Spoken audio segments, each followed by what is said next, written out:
الحمد لله رب العالمين والعاقبة للمتقين والصلاة والسلام على محمد خاتم النبيين والمرسلين أما بعد.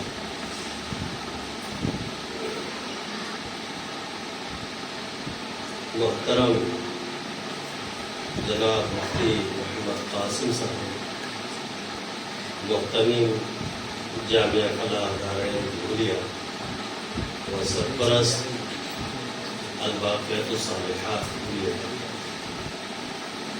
اور میرے محترم دوست جناب مولانا جمیل احسن صاحب اعظمی، ناظم تعلیمات مدرسہ فلاح دارین دھولیا، اور جناب مولانا محمد ابراہیم صاحب قاسمی صدر المدرسین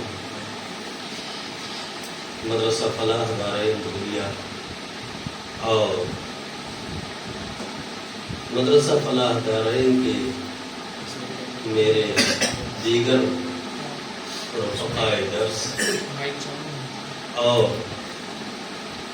جامعہ حاضہ کی معلمات، طالبات اور سامعات، السلام علیکم ورحمۃ اللہ۔ آج کا یہ دن ہمارے لیے باسعادت دن ہے کہ ہم نے ایک جمود کے بعد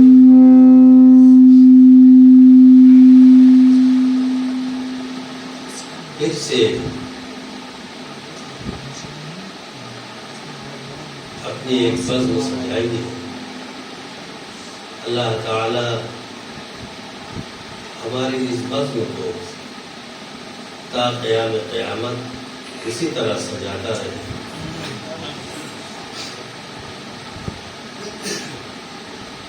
آپ کے سامنے جو حدیث شریف پڑھی گئی آپ سبھی جانتے ہیں، اور یہ میرے رفقا بھی جانتے ہیں کہ یہ بخاری شریف کے آخری باب کی آخری حدیث ہے۔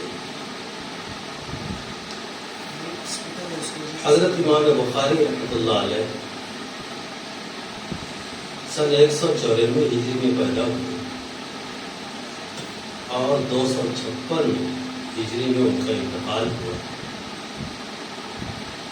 اور انتہائی جانفشانی کے ساتھ انہوں نے حدیث شریف کے اس مجموعے کو مرتب فرمایا۔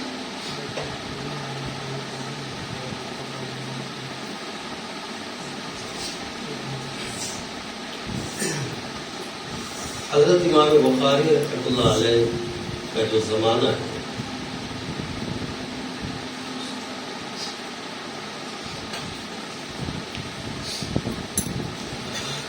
یہ بڑا عجیب دور تھا، مختلف طرح کے فتنے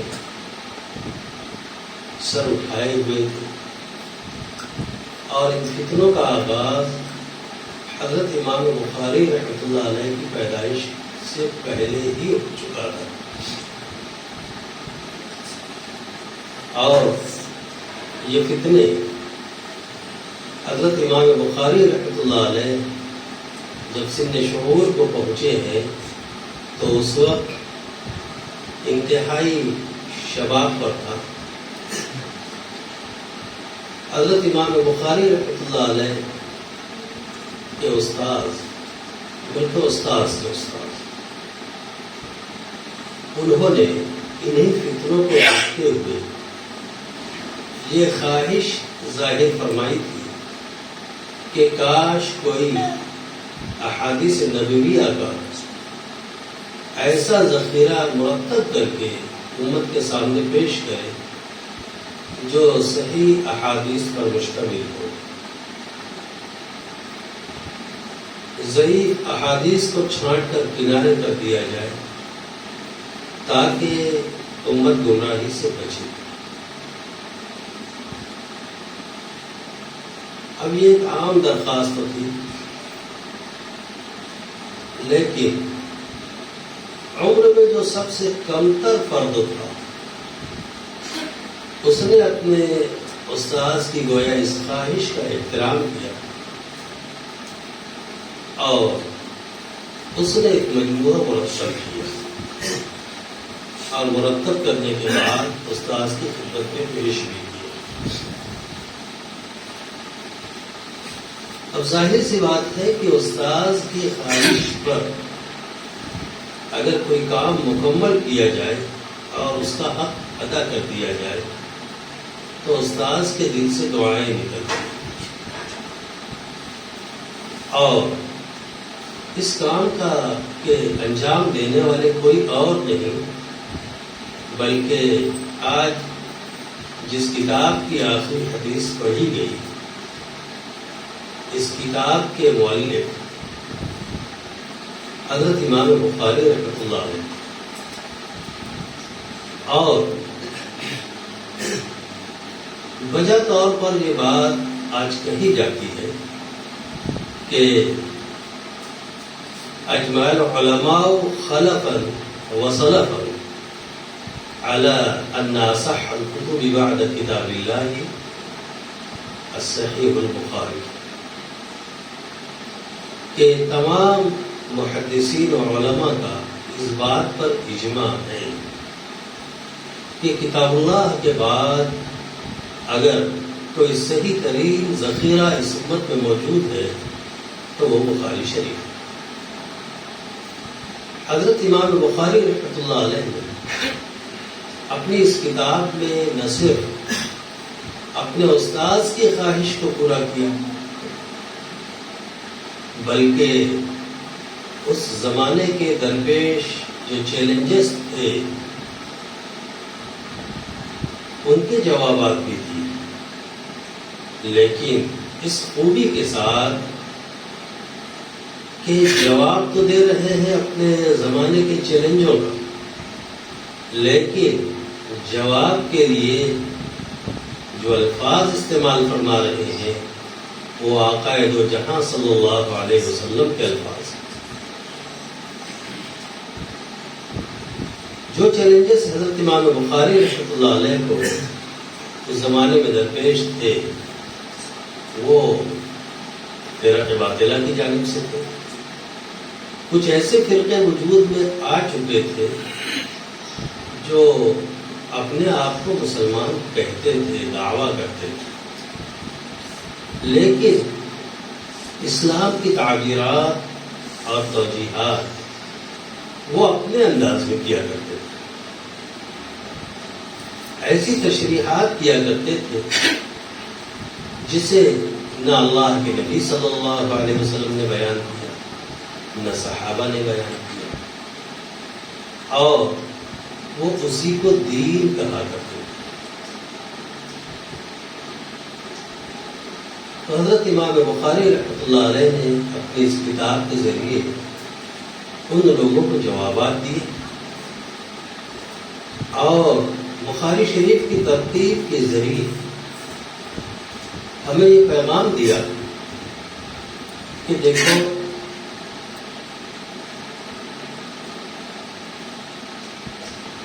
ایمان و عقیدہ یہ ایک ایسی دولت ہے کہ اس کے بغیر انسان اپنی زندگی جی نہیں سکتا، اور یہ ایمان و عقیدہ وہی معتبر ہوگا جو کتاب و سنت سے ثابت ہو، اس کی وہی تشریحات و توضیحات معتبر ہوں گی جنہیں اللہ کے نبی نے بیان کیا ہو، صحابہ نے بیان کیا ہو، تابعین وغیرہ نے بیان کیا ہو۔ باقی اگر کوئی اپنی رائے سے اپنی سمجھ سے کچھ کہتا ہو تو اس کا اعتبار نہیں۔ اسی کے لیے انہوں نے سب سے پہلے باب الوحی کو قائم کیا جو بطور مقدمہ ہے، اور آپ طالبات اس بات کو جانتی ہیں کہ جب باب الوحی مکمل ہوا تھا تب اس عاجز نے آپ لوگوں کو یہ بتلانے کی کوشش کی تھی کہ حدیث جو کتاب جامع کہلاتی ہے وہ 8 مضامین پر مشتمل ہوتی ہے۔ حضرت امام بخاری رحمۃ اللہ علیہ نے باب الواحد میں جو 6 یا 7 احادیث ذکر کی ہیں، یہ تمام احادیث ان 8 مضامین پر مشتمل ہیں۔ کس حدیث کے کس ٹکڑے سے ان 8 مضامین میں سے کون سا مضمون ثابت ہوتا ہے، کہیں آپ لوگوں نے خود سمجھ کر بتلایا اور کہیں میں نے اس سے آپ لوگوں کو آگاہ کیا۔ پھر اس کے بعد حضرت امام بخاری رحمۃ اللہ علیہ نے کتاب الایمان قائم کیا، اور یہ بخاری شریف کی پہلی کتاب۔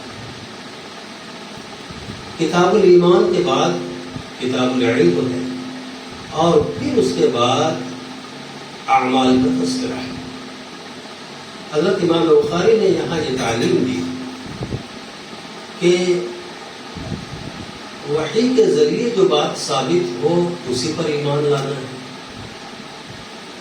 اور جن باتوں پر ایمان لے آئے تو پھر ان ایمان کے تقاضوں کو سیکھ کر، سمجھ کر اور یہ جان کر کہ یہ اللہ کے نبی صلی اللہ علیہ وسلم سے ثابت ہے یا نہیں، آگے بڑھنا ہے۔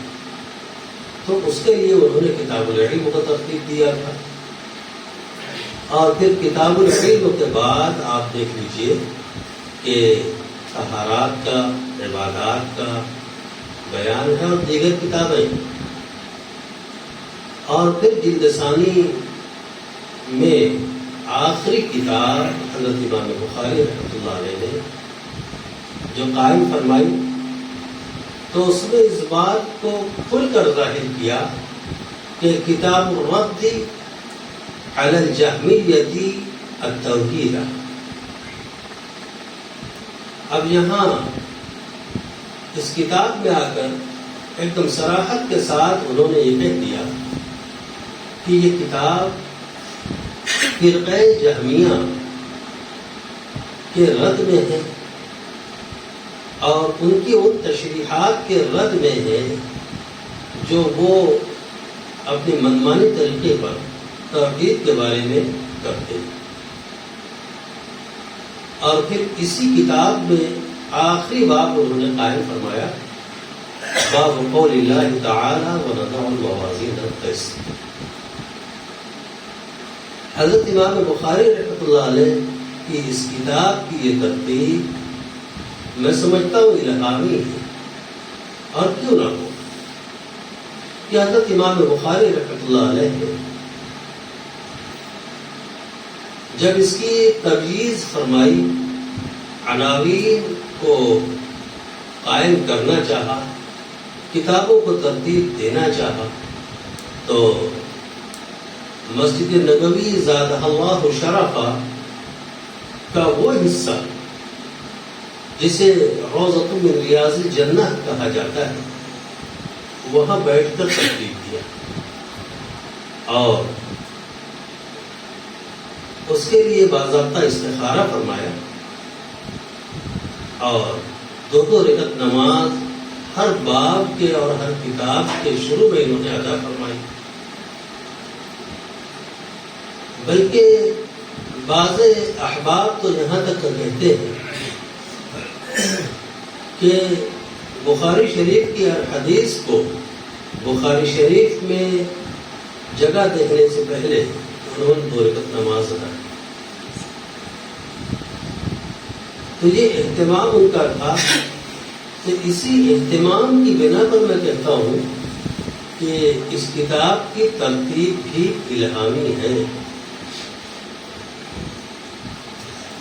حضرت امام بخاری رحمۃ اللہ علیہ نے اس کتاب کے ذریعے ہمیں یہ تعلیم دی کہ دیکھو، میرے زمانے میں تو معتزلہ، خوارج، کرامیہ، جہمیہ، مرجیہ اور پتہ نہیں کون کون سے فرقے تھے، وہ سب باطل فرقے تھے.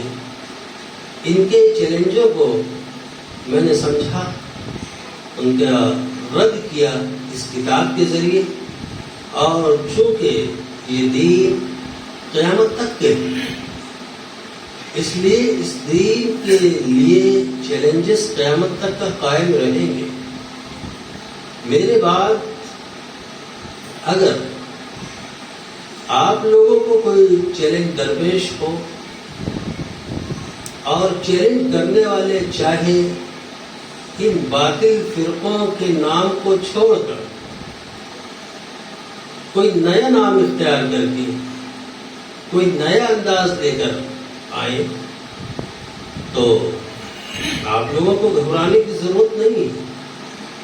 کتاب و سنت ہی کی جانب رجوع کیجیے اور نئے پیش آنے والے جو چیلنجز ہوں ان کا بھی رد آپ اسی کی روشنی میں کیجیے گا. ابھی حمد سے پہلے کوئی بچی جو بیان کر رہی تھی وہ سچ ہے کہ آج امت کو نئے قسم کا چیلنج درپیش ہے. پہلے جو چیلنج درپیش تھے یہ مردوں کی طرف سے،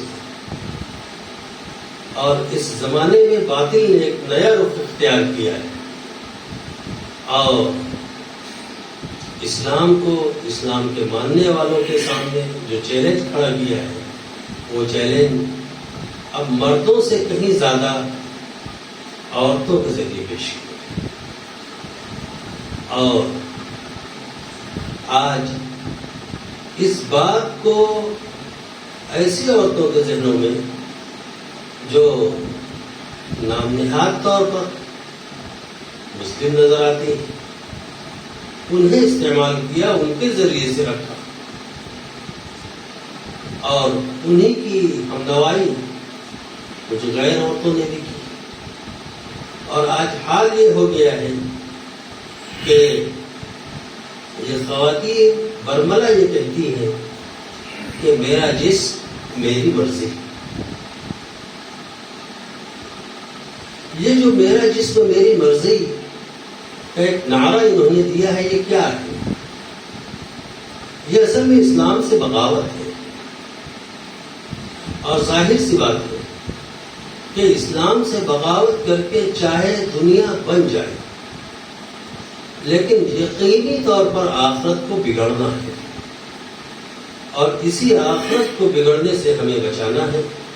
اور اسی مقصد کے لیے آپ کے والدین نے آپ لوگوں کو اس جامعہ کے حوالے کیا اور یہاں کی معلمات نے آپ پر محنت کی، خوب محنت کی، اور آج آپ لوگوں کو اس لائق کیا کہ ان باطل چیلنجوں کے لیے مقابلے کی خاطر جو ہتھیار ہو سکتا ہے کتاب و سنت وہ کما حق ہو آپ لوگوں کو دیا. آپ لوگ اس کی حفاظت کریں اور یہ سمجھیں کہ اللہ تبارک و تعالیٰ نے ارشاد فرمایا ہے ان اللہ اشترى من المؤمنین انفسهم واموالهم بان لهم الجنہ. ہمارا کچھ ہے ہی نہیں، نہ جسم میرا، نہ مال میرا، نہ آل میری، نہ قال میرا.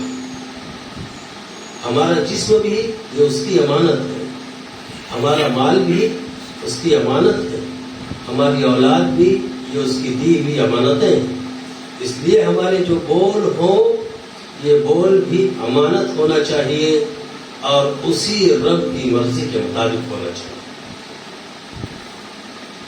اگر اس کے بغیر ہم نے اپنے ڈھنگ کو اختیار کیا تو ہمیں یاد رکھنا چاہیے کہ ہم آزاد نہیں ہیں. کوئی قوم آزاد ہوا کرے، مسلم قوم آزاد نہیں ہے. مسلم قوم کی دنیا اور آخرت دونوں کی بھلائی اسلام میں مضمر ہے. آج باطل مسلمانوں ہی میں شغاف پیدا کرنے کے لیے مسلم خواتین کو استعمال کرتا ہے، کبھی طلاق کے معاملے میں، کبھی کسی اور معاملے میں۔ اس لیے بچیوں اس بات کو خوب یاد رکھیے کہ ہمیں اس چیز کو ذہن میں رکھنا ہے، اور یہی پیغام آپ لوگوں کو اپنی بہنوں تک کا پہنچانا ہے کہ اسلام کی تعلیم پر عمل کرنے میں اگر دنیاوی اور مادی کوئی نقصان بھی ہو تو وہ نقصان ہمیں گوارا ہے، لیکن اسلام سے ہاتھ دھونا ہمیں گوارا نہیں۔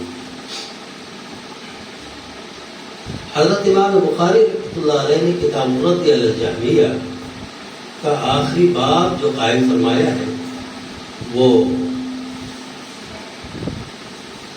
میزان عدل کا ہے، اور میزان عدل کا قائل جو ہوگا وہ اپنی زندگی میں صحیح راہ پر ہوگا۔ اگر کوئی اپنی زندگی میں کتنے ہی بھلے کام کر لے تو یہ بھلے کام اسے نفع دینے والے نہیں۔ یہ میں نہیں کہتا، خود اللہ کے نبی صلی اللہ علیہ وسلم سے سوال کیا گیا۔ سوال کرنے والی کوئی اور نہیں، ام المؤمنین حضرت عائشہ صدیقہ رضی اللہ عنہا ہے۔ انہوں نے آپ سے دریافت کیا کہ اللہ کے نبی، آپ کی بعثت سے پہلے ابن جدعان یہ ایک شخص گزرا ہے جو خیر کے کام بہت انجام دیے۔ اب اس نے خیر کے کام کیا انجام دیے؟ اگر آپ یہ جاننا چاہتے ہیں تو پلے اسٹور سے الباحث الحدیثی ایک ایپ ہے، اسے ڈاؤن لوڈ کیجیے، اور ڈاؤن لوڈ کرنے کے بعد اس پر صرف ایک لفظ ٹائپ کیجیے، جدعان، اس کے بعد اس کا نتیجہ دیکھیے۔ مختلف کتب حدیث میں 155 مقامات پر اس کا تذکرہ ہے۔ ابن جدعان، اور پھر ان 155 مقامات میں جب آپ غور کرو گی تو آپ کی حیرت کی انتہا نہیں رہے گی کہ اللہ کے نبی صلی اللہ علیہ وسلم نے غار حرا سے واپسی کے بعد غار حرا میں اپنے اوپر پیش آنے والے، بیتنے والے جو حالات سیدہ خدیجہ الکبریٰ رضی اللہ عنہا کو بیان کیے، اور اس کے بعد یہ کہا کہ لقد خشیت علی نفسی، کہ خدیجہ رضی اللہ عنہ، یہ ایسا واقعہ تھا کہ مجھے تو اپنی جان کا اندیشہ معلوم ہوتا ہے۔ تو حضرت خدیجہ الکبریٰ رضی اللہ عنہا نے آپ کی تسلی کے لیے جو الفاظ فرمائے تھے کہ اللہ کی قسم، اللہ تعالیٰ آپ کو کبھی بھی رسوا نہیں کرے گا، اور رسوا نہ کرنے کی جو وجوہات انہوں نے بیان کی، إنك لتصل الرحمة وتحمل الكل وتقري الضيف وتكسب المعدوم وتعين على نوائب الحق، یہ جو صفات حضرت خدیجہ الکبریٰ نے آپ کے بیان فرمائی، تقریباً وہ جو 155 جگہ ابن جدعان کا تذکرہ ہے، تو تمام احادیث پہ آپ نظر کرو گی تو یہ تمام صفات آپ کو وہاں مل جائیں گی کہ ابن جدعان ایسا شخص تھا جو کثرت سے غلاموں کو آزاد کرتا تھا. غلاموں کے علاوہ کسی سے کوئی جرم سرزد ہو گیا ہو تو ان کی گلو خلاصی کی بھی یہ تدبیر کیا کرتا تھا، صلہ رحمی کیا کرتا تھا. جو کمزور لوگ ہوا کرتے تھے ان لوگوں کے لیے بھی داد و دہش اور خوراک و پوشاک کا انتظام کیا کرتا. کوئی مہمان آ جائے، کوئی نوارد ہو اور اس کے لیے کوئی جائے قرار نہ ہو تو وہ ابن جدعان کے یہاں جا پہنچتا تھا. ابن جدعان اس نوارد کو اپنے یہاں رکاتا بھی تھا اور کھلاتا بھی تھا. غرض وہ تمام اوصاف جو خیر کے ہو سکتے ہیں، بھلے ہو سکتے ہیں، اچھے ہو سکتے ہیں، وہ سب اس میں موجود تھے. تو ام المومنین حضرت عائشہ صدیقہ رضی اللہ عنہا نے آپ سے سوال کیا کہ اللہ کے نبی، آپ کی بعثت سے پہلے ابن جدعان میں یہ خوبیاں تھیں، کیا یہ خوبیاں ابن جدعان کو کوئی فائدہ دیں گی؟ یہ سوال اللہ کے نبی صلی اللہ علیہ وسلم نے صاف فرمایا لا ينفعه. ابن جدعان کی یہ خوبیاں اسے ہرگز فائدہ نہیں دیں گی. کیوں نہیں دیں گی؟ تو آپ نے ارشاد فرمایا انه لم يقل يوما رب اغفر لي خطيئتي يوم الدين. اس نے کبھی بھی کسی دن بھی ایک مرتبہ بھی یہ نہیں کہا تھا کہ اے میرے رب میری غلطیوں کو اس دن معاف فرما دینا جبکہ تو حساب و کتاب لے گا، جب آخرت کا دن ہوگا. کیونکہ اس کا آخرت پر یقین نہیں تھا، اس لیے یہ چیزیں اس کو فائدہ نہیں دیں.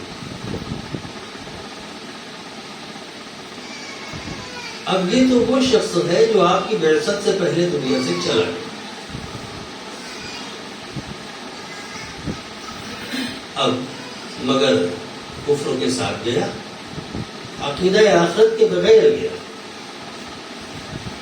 اب آ جائیے ایک ایسی شخصیت کی طرف جو آپ کی بعثت کے بعد اس دنیا سے گئی، لیکن عقیدہ آخرت کے بغیر گئی. اسے بھی دیکھ لیں. اللہ کے نبی صلی اللہ علیہ وسلم سے سوال کیا گیا کہ اللہ کے نبی، آپ کے چچا ابو طالب یہ آپ کے بڑے معین و مددگار تھے، لیکن یہ ایمان نہیں لائے. اور تاریخ بھی یہ بات بتاتی ہے کہ جب تک کہ ابو طالب زندہ رہے کسی کی مجال نہیں تھی کہ اللہ کے نبی صلی اللہ علیہ وسلم کو کچھ غضب پہنچا.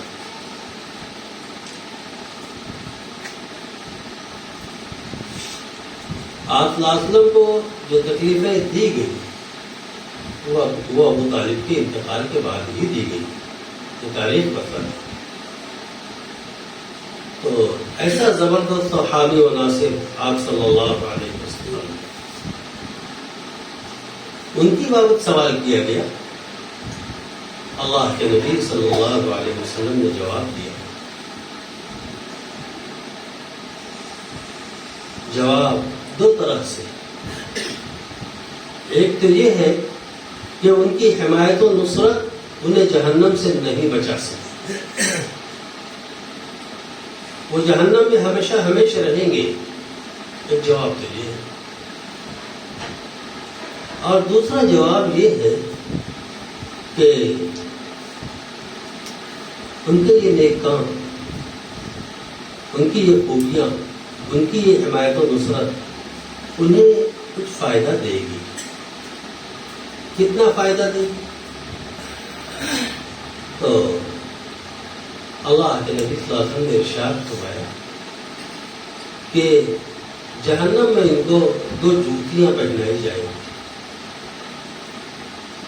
اور جوتیوں کے اوپر جو تسمہ آتا ہے، بعض روایتوں میں تو ملتا ہے کہ پوری جوتیاں آپ کی ہوں گی، اور ایک روایت میں یہ ملتا ہے کہ جوتی کا صرف تسمہ وہ جہنم کی آگ کا ہوگا، اور باقی پوری جوتی جو ہے وہ آگ کی نہیں ہوگی۔ تو یہ جہنم کا سب سے ہلکا عذاب ہوگا، تو وہ جوتیاں ابو طالب کو پہنا دی جائیں گی، اور جہنم کی آگ کا وہ جو تسمہ اس جوتی میں لگا ہوگا، اس کی حدت اور شدت کی بنا پر ابو طالب کا دماغ اس طرح سے کھول رہا ہوگا جیسے چولہے پر چڑھائی ہوئی ہانڈی، اس میں کوئی چیز پکنے کے لیے ڈال دی جائے تو وہ کھول۔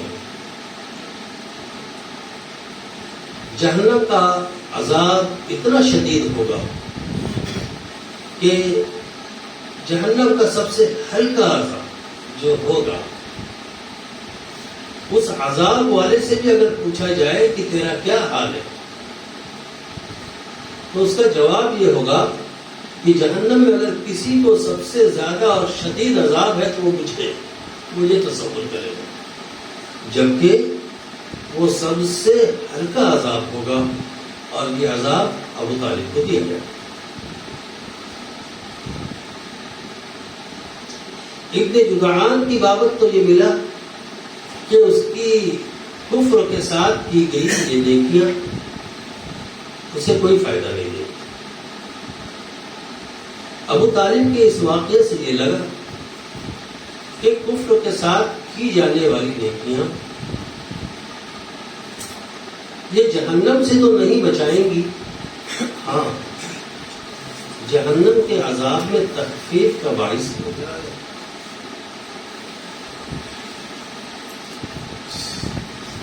ان کا یہ کفر انہیں جہنم سے نکالنے نہیں پائے گا۔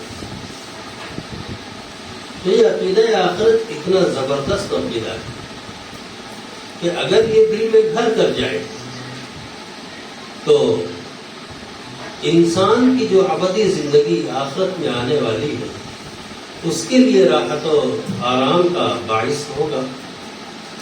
اور اگر اس عقیدے پر انسان نہیں آیا، عقیدہ آخرت پر اس کو یقین نہیں رہا، یوم الحساب اس کے پیش نظر نہیں رہا، تو پھر آج جس طرح سے کہا جاتا ہے میرا جسم میری مرضی، اسی طرح کے بول نکلیں گے، اور نہ صرف وہ بول نکلیں گے بلکہ اسی طرح کے اعمال ان سے سرزد ہوں گے۔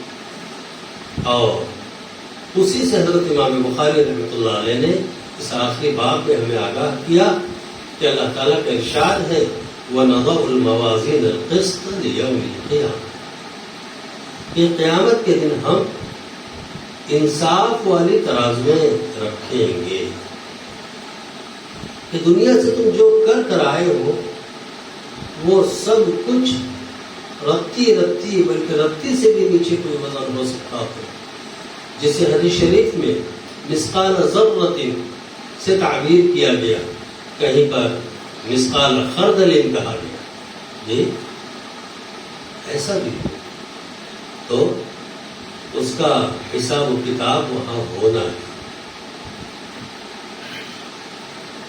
حضرت امام بخاری رحمۃ اللہ علیہ نے اس باب کے ذریعے اصل میں رد کیا ہے اپنے زمانے کے کرامیہ اور مرجئہ۔ یہ ایسے فرقے تھے جو آخرت پر عقیدہ نہیں رکھتے۔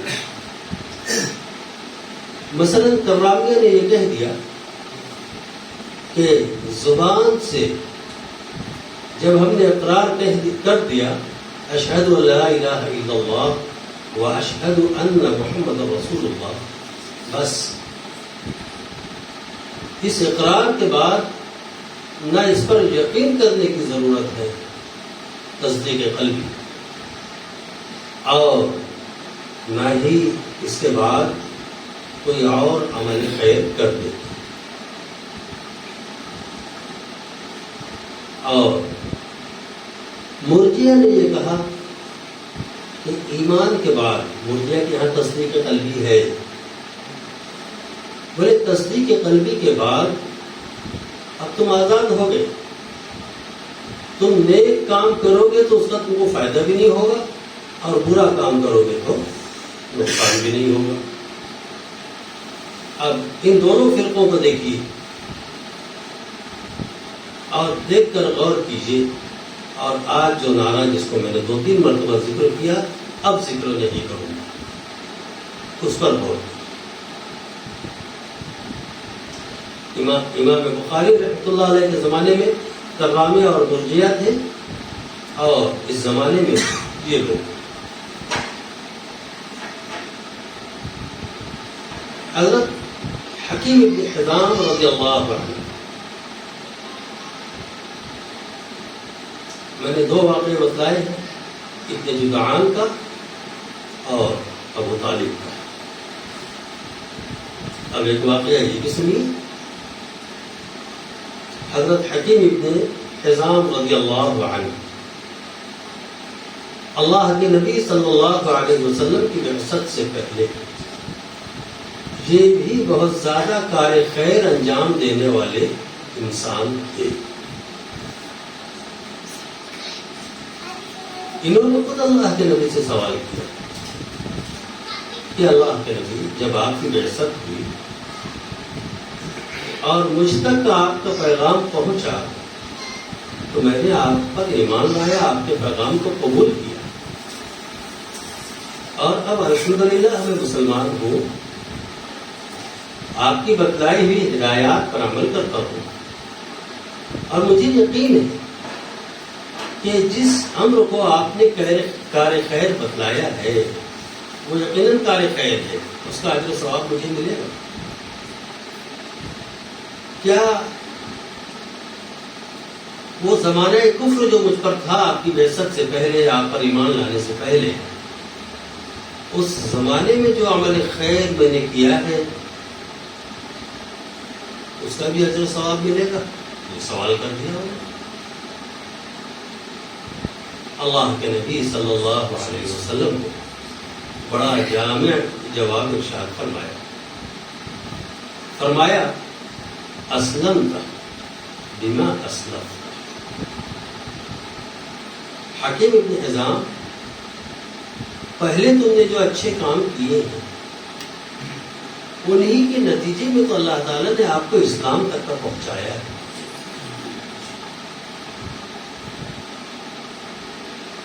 اور پھر یہیں پر علماء نے یہ نقطہ بیان کیا کہ حالت کفر کے عمل خیر اگر مقبول عند اللہ ہو جائیں تو اللہ تعالیٰ اسلام کی توفیق دی، اور پھر جب اسلام کی توفیق ملتی ہے اور حالت اسلام میں بھی وہ منکرات اور کفر شرک وغیرہ سے اپنے آپ کو بچا کے رکھتا ہے، تو حالت اسلام سے پہلے جو اعمال صالحہ ہیں وہ بھی اس کے نامہ اعمال میں لکھ دیے جاتے ہیں، لکھے ہوتے ہیں. یہ اور بات ہے کہ ان کا وزن حالت ایمان میں کیے جانے والے اسی جیسے نیک عمل کے مقابلے میں کم ہوتا ہے. تو سمجھ میں یہ آیا کہ اعمال صالحہ میں وزن یہ ایمان کی بنیاد پر ہوتا ہے، اور عمل صالح اب کوئی مسلمان کرے یا کوئی کافر. مسلمان کرے گا علو درجات کا سبب ہوگا، کافر کرے گا تخفیف عذاب کا سبب ہوگا. پوری بحث کا نچوڑ، ان تینوں واقعات کا نچوڑ یہی نکلے. حضرت امام بخاری رحمۃ اللہ علیہ نے ترجمۃ الباب میں جس آیت کو پیش کیا ہے اس میں لفظ موازین ہے. موازین جمع ہے میزان کی، اور میزان کے معنی ترازو آتے ہیں کہ ہم قیامت کے دن انصاف کرنے والی ترازویں رکھیں گے. تو کیا یہ ترازو جو رکھی جائے گی ہر انسان کے لیے مختلف ترازو ہوگی، یا انسانوں کے اعمال کو اس کی کیٹیگری بنا دی جائے اور کسی خاص عمل کے تولنے کے لیے ایک ترازو ہو اور اسی پر اس جیسے اعمال جو تمام انسانوں کو ہو وہ تول دیے جائے، اور پھر کوئی دوسری ترازو ہو اس میں تمام انسانوں کے دوسرے طرح کے اعمال کو تول دیا جائے. یہ ایک بحث تھی.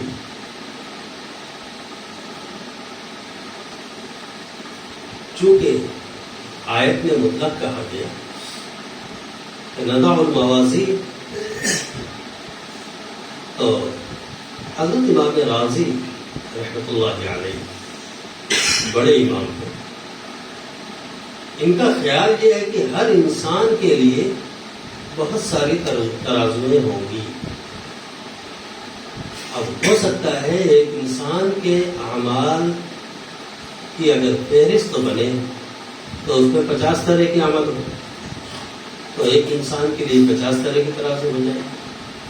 اب ہر انسان کے لیے 50 طرح کی ترازو ہوگی.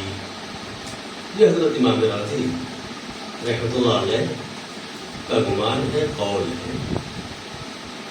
لیکن حضرت حافظ ابن حجر عسقلانی نے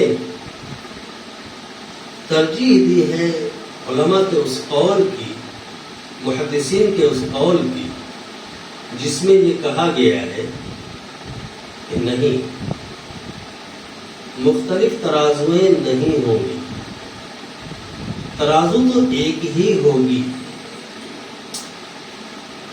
اور اسی ایک ترازو پر ایک مسلمان کے چاہے وہ 50 طرح کے عمل ہو، سب اعمال کو اسی ایک ترازو میں تول دیا جائے.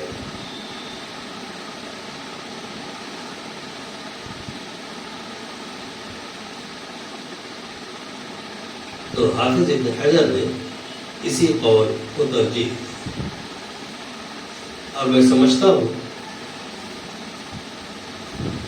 کہ جب حضرت حافظ ابن حجر عسقلانی نے اس کو ترجیح دیا ہے تو آج کے دور کو دیکھتے ہوئے ہم اس بات کو یقین کے ساتھ کہہ سکتے ہیں کہ نضع الموازین کا مصداق یہی ہے.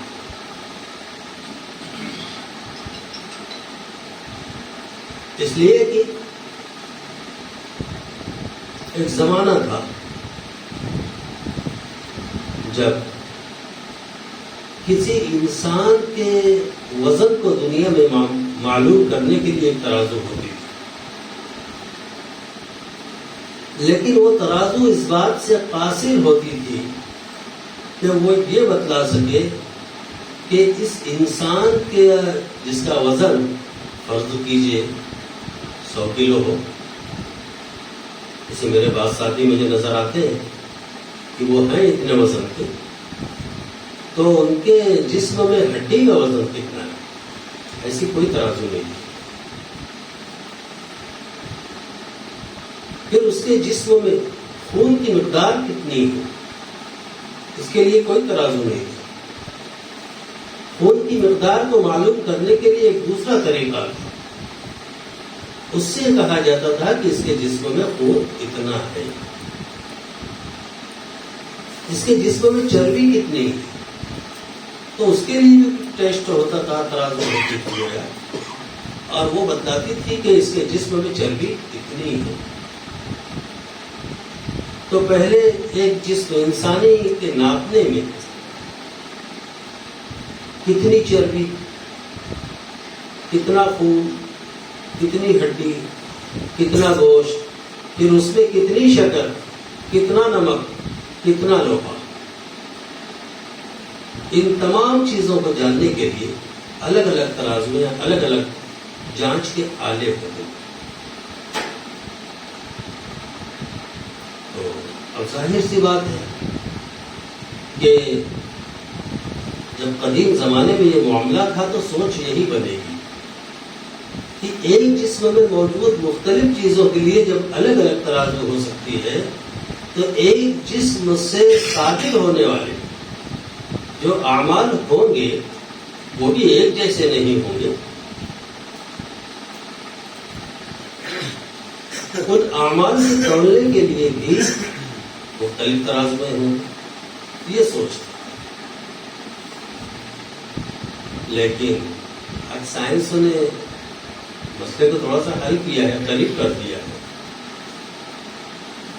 اور وہ یہ ہے کہ آج بہت سارے ڈاکٹر لوگ بس ایک ترازو رکھتے ہیں، ان کے پاس جانے والے مریض کو اس پہ کھڑا کرتے ہیں اور پھر اس ترازو کو اپنے ٹیبل پر رکھ لیتے ہیں اور اب پیپر پر لکھنا شروع کرتے ہیں کہ اس کا وزن 100 کلو، اس کے جسم میں ہڈیوں کا وزن اتنا، اس کے جسم میں خون اتنا، اس کے جسم میں چربی اتنی. ایک ہی ترازو پہ دسیوں چیز کا وزن کر لیتے. تو آج اگر انسان اتنی ترقی کر سکتا ہے کہ ایک ترازو سے جسم انسانی میں موجود مختلف چیزوں کے وزن کو معلوم کر سکتا ہے، تو کیا میرا اور آپ کا رب اس بات سے قاصر ہے کہ وہ ایک انسان سے صادر ہونے والے سینکڑوں قسم کے اعمال کو ایک ترازو سے نہ توڑ سکے؟ کیا میرا رب اس سے قاصر ہے؟ ہرگز نہیں. یہ تو میرے رب کی ہی دین ہے کہ اس نے آج کے انسانوں کو اس مقام تک کا پہنچایا کہ ایک ترازو سے جسم انسانی کے دسیوں چیزوں کا وہ وزن کر لیتے ہیں. تو میرے رب کی قدرت اس سے بہت آگے ہے. میرے رب کی قدرت تو ایسی ہے کہ جہاں ہمارا تصور ختم ہو جائے، جہاں ہماری سوچ ختم ہو جائے اور ہم عاجز و لاچار ہو جائیں، وہاں سے میرے رب کی قدرت شروع ہو. تو سچی بات یہ ہے کہ وہ ترازو ایک ہی ہے. اسی ایک ترازو پر اللہ تبارک و تعالی تمام انسانوں کے اعمال کو وزن کر دیں گے. اور وہ ترازو میں نے کبھی اپنے کسی ترک بخاری کے درس میں یہ بات کہی تھی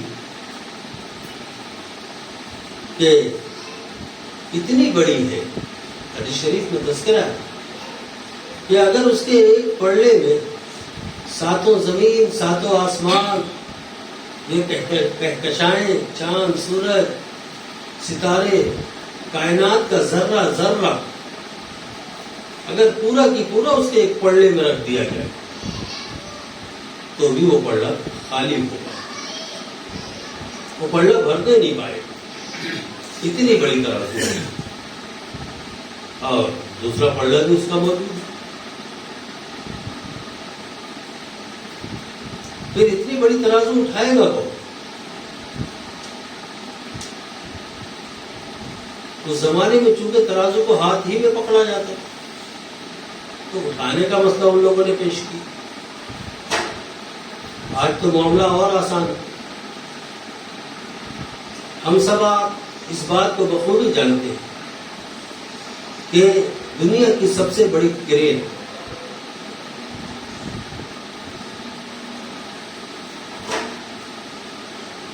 مکۃ المعظمہ میں ہے، جس سے تعمیرات کا کام لیا جاتا ہے.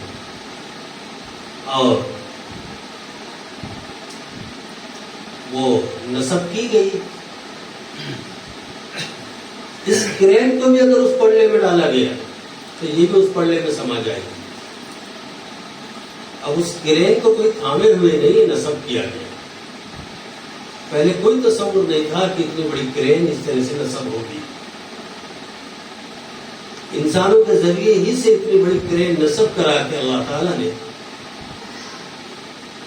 گویا یہ پیغام دے دیا کہ تمہارے تصور سے بھی بڑی کرین اگر تم لوگ نصب کر سکتے ہو تو جہاں تمہارا تصور ختم ہوتا ہے وہاں سے میری قدرت کا آغاز ہوتا ہے.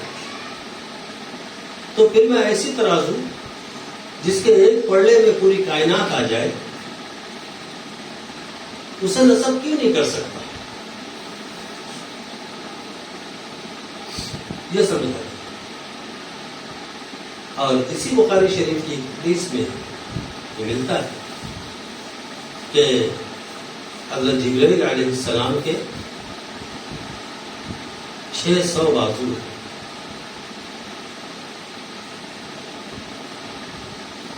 اور حضرت جبرائیل علیہ السلام اس دنیا میں جب لیلۃ القدر میں نزول فرماتے ہیں تو اس وقت وہ صرف ایک بازو کھولتے ہیں. 600 بازو میں سے صرف ایک بازو کھولتے ہیں تو دنیا مشرق سے مغرب تک اس بازو سے پھیل جاتی ہے.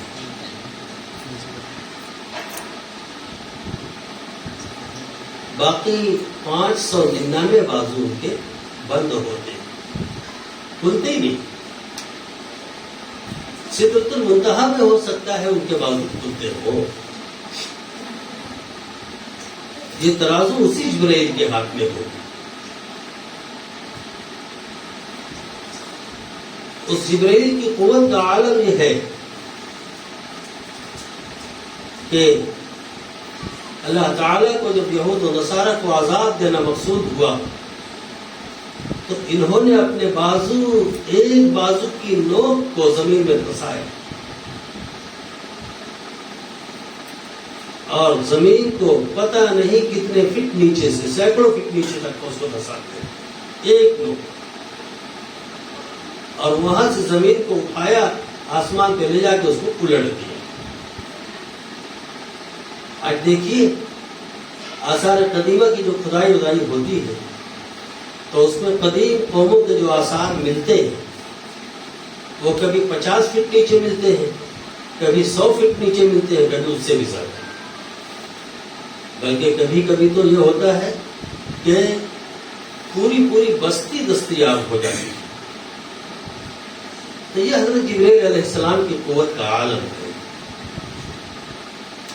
سیدنا اسماعیل علیہ السلام بچپن میں ایڑیاں رگڑ رہے ہیں. ان ایڑیوں کی رگڑ سے اللہ تعالیٰ کو پانی دینا جب مقصود ہوا تو یہی جبرائیل کو حکم ہوا. انہوں نے ان کے قدموں کے پاس جا کے اپنے ایک پر کو ہلکا سنوارا ہے.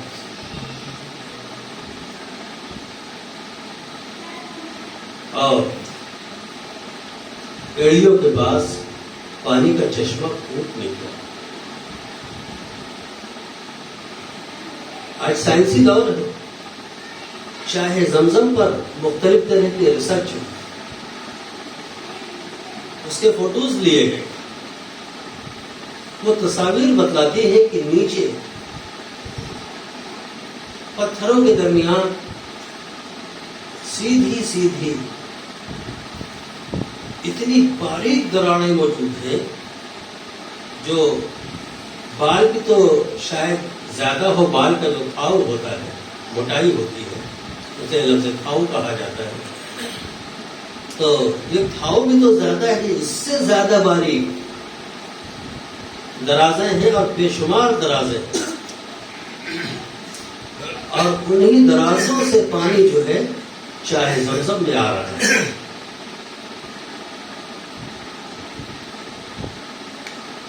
تو یہ حضرت جبرائیل علیہ السلام کی قوت ہے کہ اگر اپنے بازو کی ایک نوک بھی زمین پر مار دے تو تحت الثری تک کا اس کا اثر جا پہنچے.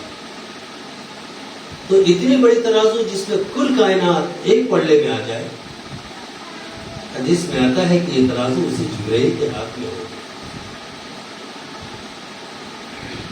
اور اسی ایک ترازو سے اللہ تبارک و تعالی کائنات کے تمام انسانوں کو، ان کے قول کو، ان کے عمل کو سب تول دیں۔ اور یقین جانیے میرا رب اس بات سے عاجز نہیں۔ تو اتنی بڑی ترازو، اس کی جو جلالت شان ہے، اسی کے اعتبار سے اس کے لیے لفظ موازین جمع کا صیغہ استعمال ہوا ہے۔ جس انسان کا، جس سے محبت کا، ادب کا رشتہ ہوتا ہے، وہ اسے کیسے مخاطب کرتا ہے؟ کیا آپ نے کبھی اپنے اساتذہ، اپنی معلمات، اپنے والدین اور شادی شدہ ماں بہنیں، کیا انہوں نے کبھی اپنے شوہروں کو اس طرح سے خطاب کیا کہ وہ آیا، وہ گیا، وہ کھایا، آبا آئی، آبا پڑھائی، باپ آیا؟ کیا کبھی اس واحد کے صیغے سے استعمال کرتا ہے؟ ظاہر سی بات ہے ہرگز نہیں۔ وہاں ادب کا صیغہ استعمال کرتا ہے اور صیغہ ادب جمع ہوتا ہے۔ دیکھ لیجیے، باپ، ہر شخص کا باپ ایک، لیکن وہ باپ کے لیے ادباً جمع کا صیغہ استعمال کرتا ہے، جبکہ وہ واحد ہے۔ تو باپ کے لیے جمع کا صیغہ استعمال کیا جانا اور اپنے ہر استاد اور معلمہ کے لیے جمع کا صیغہ استعمال کیا جانا، یہ بتلاتا ہے کہ کسی چیز کی عزت کے لیے جمع کا صیغہ استعمال ہوتا ہے۔ تو میزان عدل جو ہے، اصل میں اس کی اسی بڑائی، اس کے بڑے ہونے، وزنی ہونے اور تصور میں نہ آ سکنے والے جو اس کی حیت ہے، اس کی بنا پر اللہ تبارک و تعالی نے یہاں پر جمع کا صیغہ استعمال کیا ہے موازین، ورنہ حقیقت میں وہ میزان ہے، ایک ہی طرف۔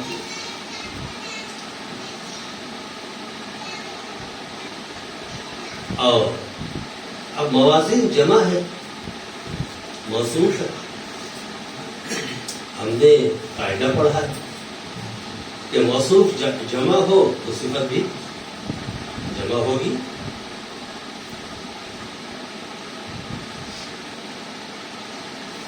اب یہاں وہ ترازو کیسی ہوگی تو کہا گیا القسط، انصاف والی۔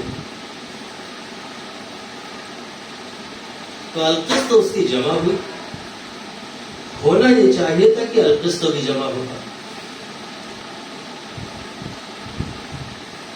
اور چونکہ القسط جمع نہیں ہے، اس وجہ سے یہ موصوف صفت کے قاعدے پر گویا نہیں بیٹھتا۔ اس کے کئی جواب دیے گئے۔ ایک جواب تو یہی کہ القسط سے پہلے زوات، وَنَضَعُ الْمَوَازِينَ الْقِسْطَ ہے، وَنَضَعُ الْمَوَازِينَ ذَوَاتِ الْقِسْطِ، مسئلہ حل ہو گیا۔ انہیں یہاں یہ محسوس ہے، اور ایسا ہوتا ہے کہ بول چال میں کوئی لفظ محسوس کر دیا جاتا ہے۔ مثلا دوران درس معلمہ یہ نہیں کہتی کہ گلاس میں پانی لاؤ، معلمہ مطلق کہتی ہے پانی لاؤ، اور ہم سمجھ لیتے ہیں کہ گلاس میں پینے کے لیے پانی لاؤ۔ ایسے ہی یہاں پر زوات کو سمجھ لیجیے، جب آپ سمجھ لیں گے تو مسئلہ حل ہو جائے گا. پھر دوسری بات یہ کہی گئی کہ دیکھو یہاں القسط جو ہے یہ اصل میں مصدر ہے، اور جو مصدر ہوتا ہے چاہے وہ واحد کے لیے استعمال ہو تو بھی وہی استعمال ہوگا، تثنیہ کے لیے استعمال ہو تو بھی وہی استعمال ہوگا، جمع کے لیے اگر استعمال ہو تو بھی وہی استعمال ہوگا. یعنی مصدر کا تثنیہ جمع نہیں ہوا کرتا. مثلا زید عدل، زیدان عدلان کبھی نہیں کہا جاتا، زیدان عدل ہی کہا جاتا. اب زیدان تثنیہ ہو گیا اور عدل مصدر ہے. اور ادھر اب زید کو جمع کر لیجیے، زیدون عدل. تو موصوف جو بھی ہو، واحد ہو، تثنیہ ہو، جمع ہو، اس کے لیے بطور صفت اگر مصدر کو لایا گیا ہے تو المصدر لا یثنی ولا یجمع، اس کا تثنیہ اور جمع نہیں ہوگا. تو ہم لوگ الحمدللہ ونضع الموازین القسط تک کا آ پہنچے. حضرت امام بخاری رحمۃ اللہ علیہ اس کے بعد دوسرا ٹکڑا عرض کرتے ہیں، ان اعمال بنی آدم وقولهم یوزن.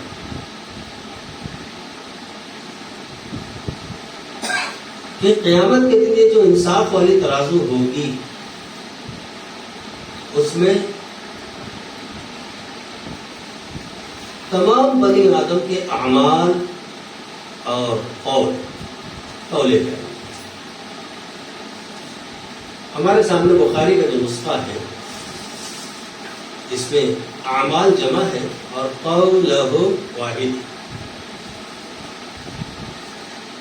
کہ سبوں کے اعمال کو، تمام اعمال کو، اور سبوں کے قول کو تولا جائے، قول کو واحد کا. اب ہونا تو یہ چاہیے تھا کہ اعمال کو جمع لائے ہیں تو اقوال لاتے، تو گھبرائیے مت. بخاری شریف کے ایک نسخے میں وَأَنَّ أَعْمَالَ بَنِي آدَمَ وَأَقْوَالَهُمْ موجود ہے. اعتراض ختم ہو جائے. دوسرے نسخے کی طرف نظر کر لیں. اور اگر آپ یہ کہیں کہ مولانا ہمارے سامنے جو نسخہ ہے آپ اس نسخے کی بات کیجئے کہ ان اعمال بنی آدم وقولہ جمع کے ساتھ واحد کیوں؟ تو ہمارے اساتذہ نے اس کا بھی جواب دیا.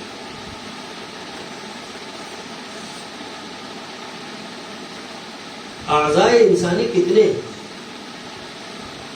کچھ اعمال ہاتھ سے سرزد ہوتے ہیں، پھر ہاتھ میں بھی کچھ عمل کوہنی سے سرزد ہوتا ہے، کوہنی سے کسی کو مار دیا. کچھ اعمال ہتھیلی سے سرزد ہوتے ہیں، غیر اللہ کے سامنے ہاتھ پھیلا دیا، اس نے ہتھیلی کو کچھ رکھ دیا، یہ سوال کا عمل گویا ہتھیلی سے صادر ہوا. اسی طرح آج کل یہ موبائل، اس میں جائز ناجائز تمام چیزیں ہیں. ہم اس کو آپریٹ کرتے ہیں انگلیوں کو ذریعے، انگلیوں سے عمل سرزد ہو رہا ہے. پھر اب موبائل میں جو کچھ آیا اسے یا تو ہم سنتے ہیں یا آنکھوں سے دیکھتے ہیں، تو آنکھ کا عمل بھی سرزد ہوا، کان کا عمل بھی سرزد ہوا. پیروں سے چل کر گناہ کی طرف جاتے ہیں، پیر سے سرزد ہوتا ہے. تو اعضاء جو ہے بہت ہے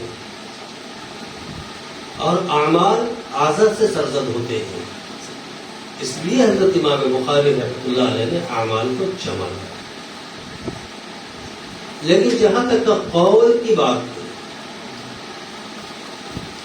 تو قول صرف ایک عضو سے دنیا میں سرزد ہوا ہے اور وہ ہے زبان. تو گویا یہ اعمال سرزد جن اعضاء سے ہو رہے ہیں ان کی رعایت کرتے ہوئے یہ کہا گیا کہ ان اعمال بنی آدم، تو اعمال کو جمع کہا کہ اعضاء بہت ہیں، اور قول کا جو معاملہ ہے تو وہ صرف زبان سے سرزد ہوا ہے. اس لیے قول کو جمع لانے کی بجائے واحد سے اور کہہ دیا کہ ان اعمال بنی آدم وقولہ یوسف.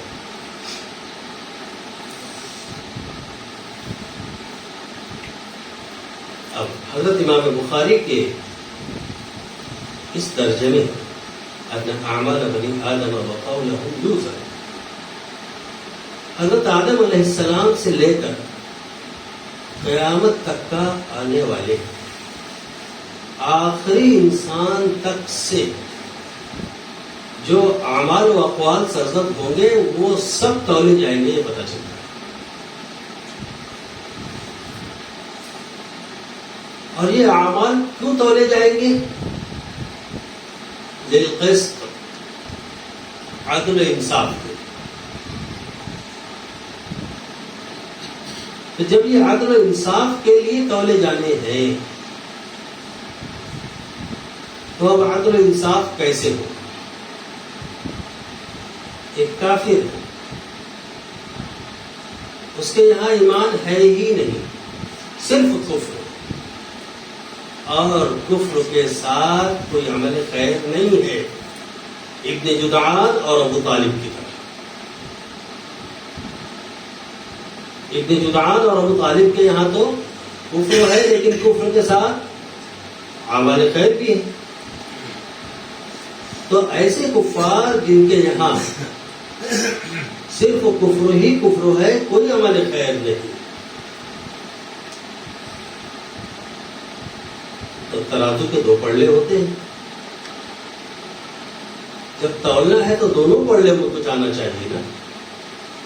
اب ان کے یہاں تو کفر صرف کفر ہی کفر ہے، صرف ظلم ہی ظلم ہے، دوسرے پڑلے میں رکھنے کے لیے کچھ ہے ہی نہیں. تو ایسے کافروں کی بابت کہا گیا فَلَا نُقِيمُ لَهُمْ يَوْمَ الْقِيَامَةِ وَزْنًا. ایسے کافروں کے لیے ہم قیامت کے دن کوئی میزان قائم نہیں کریں گے. بس ان لوگوں کی چیکنگ ہوگی، وَامْتَازُوا الْيَوْمَ أَيُّهَا الْمُجْرِمُونَ کہہ دیا جائے گا، اور بغیر حساب کتاب جہنم میں بھیج دیا جائے. پھر کافروں کی ایک کیٹیگری وہ ہوگی کہ ان کے یہاں کفر بھی ہے اور اعمال خیر بھی ہے. اس کی مثال میں وہی ابن جدعان کو اور ابو طالب کو لے لیجیے، دور حاضر کی مدر ٹریسا کو لے لیجیے.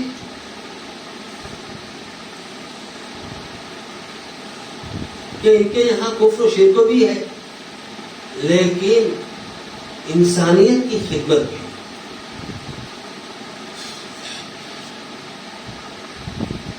تو ان کو میزان عدل پہ لایا جائے.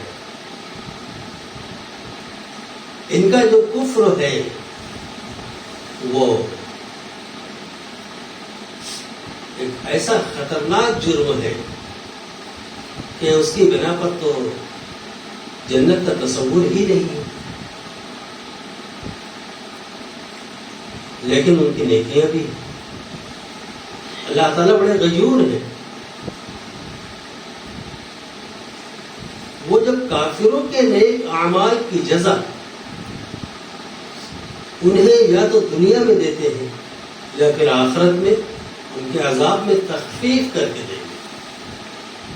تو بھلا سوچو کہ مسلمانوں کا جو معمولی سے معمولی عمل ہوگا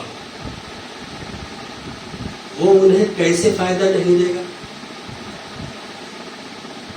جب ان کے یہاں اسلام ہے، ایمان ہے، تو ایمان و اسلام کے ساتھ معمولی سے معمولی عمل بھی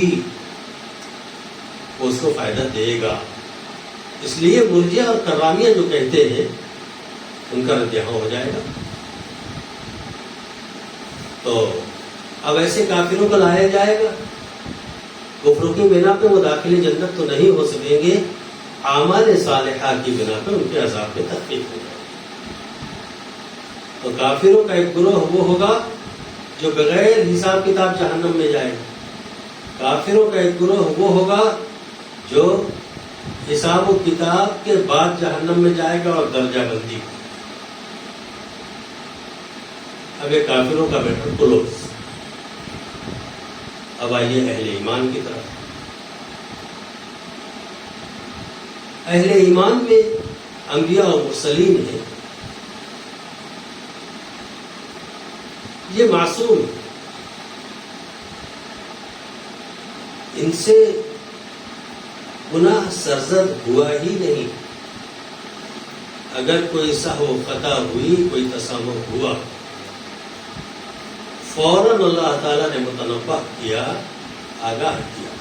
انہوں نے اس سے توبہ کی، اور میرے اور آپ کے آقا صلی اللہ علیہ وسلم ارشاد فرماتے ہیں التائب من الذنب کمن لا ذنب لہ. تو یہ انبیاء اور رسول قیامت میں اس حال میں اٹھائے جائیں گے کہ ان کے یہاں خالی نیکیاں ہی نیکیاں ہوں گی، بدی کا پڑھنا مکمل خالی ہوگا. اب ظاہر سی بات ہے کہ حساب کی بھی ضرورت ہے. یہ بلا حساب کتاب جنت میں چلے جائیں.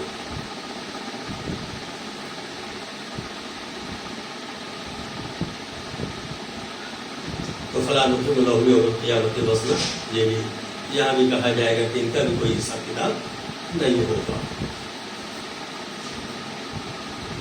پھر اللہ کے نبی صلی اللہ علیہ وسلم کے ارشادات حق ہیں. آپ نے ارشاد فرمایا کہ اللہ تبارک و تعالی میری امت میں سے 70,000 لوگوں کو بغیر حساب کتاب جنت میں داخل فرمائے. آپ نے ارشاد فرمایا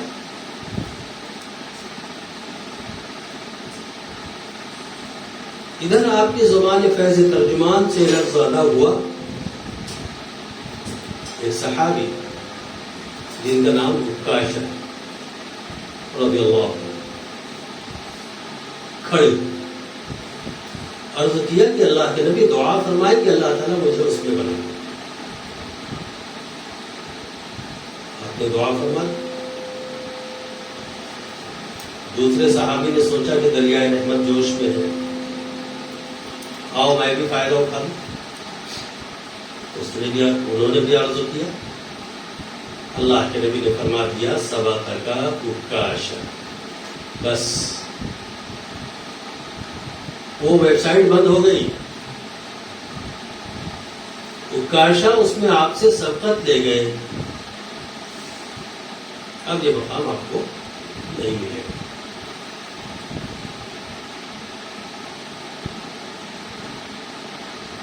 تمام انبیاء اور رسول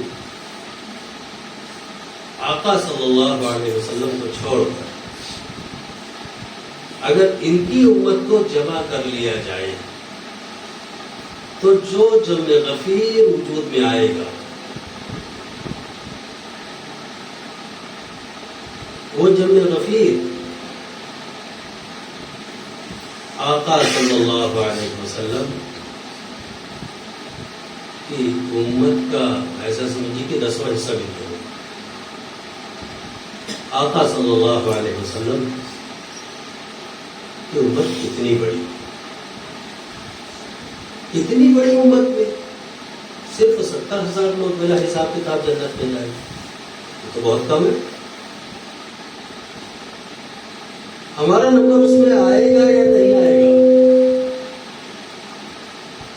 ہمارا نمبر اس میں آئے گا یا نہیں آئے گا پتہ نہیں.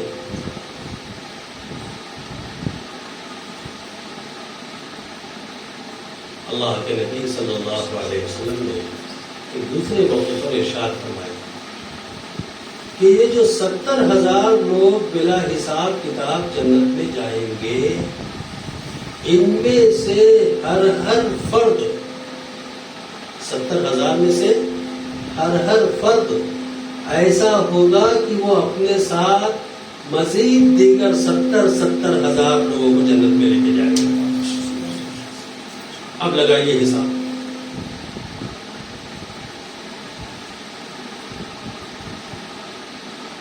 کروڑوں میں حساب جائے گا.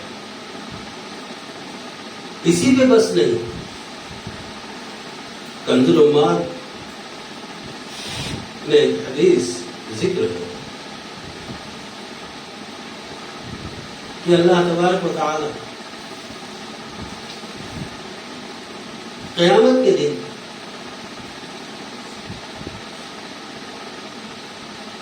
حاضرین میں سے تمام عابد و زاہدوں کو چھانٹ لے، تمام علماء کو چھانٹ لے، ایک طرف کر لے. اب اتنے بڑے مجمع میں سے جب عابد و زاہد نکال لیے گئے اور علماء عالمات نکال لی گئی، مبارک کو بڑی خوشخبری دے رہا ہوں، اللہ تعالی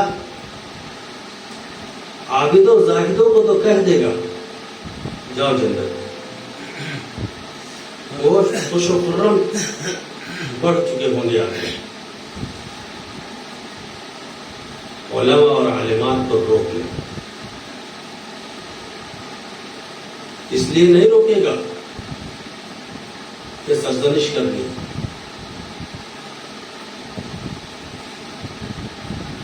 یہی سے آپ سمجھیے کہ ہمارا فرض منصبی کیا ہے، اور یہی سے سوچیے کہ ہم علماء و عالمات اپنے فرض منصبی کو کس حد تک کا نبھا رہے ہیں.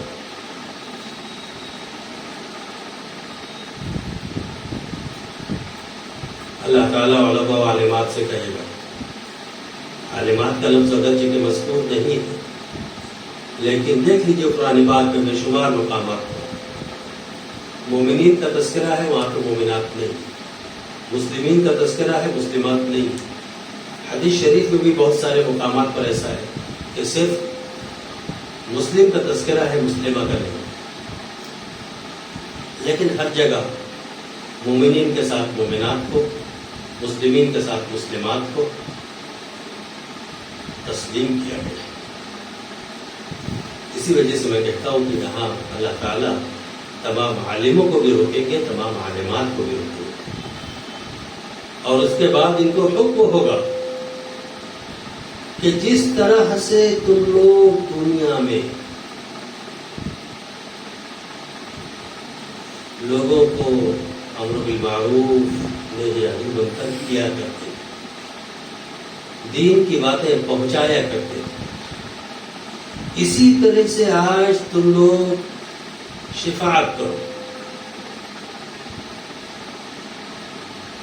تمہاری شفاعت کو قبول کیا جائے. کوئی تعداد وہاں فکس نہیں ہے، بغیر کسی تعداد کے بتلائے ہوئے کہا گیا ہے کہ اب وہاں علماء سفارش کریں. علماء کی سفارش پر اللہ تعالی گناہوں سے صرف نظر کرتے ہوئے امتیوں کو جنت میں جانے کا حکم فرمائے.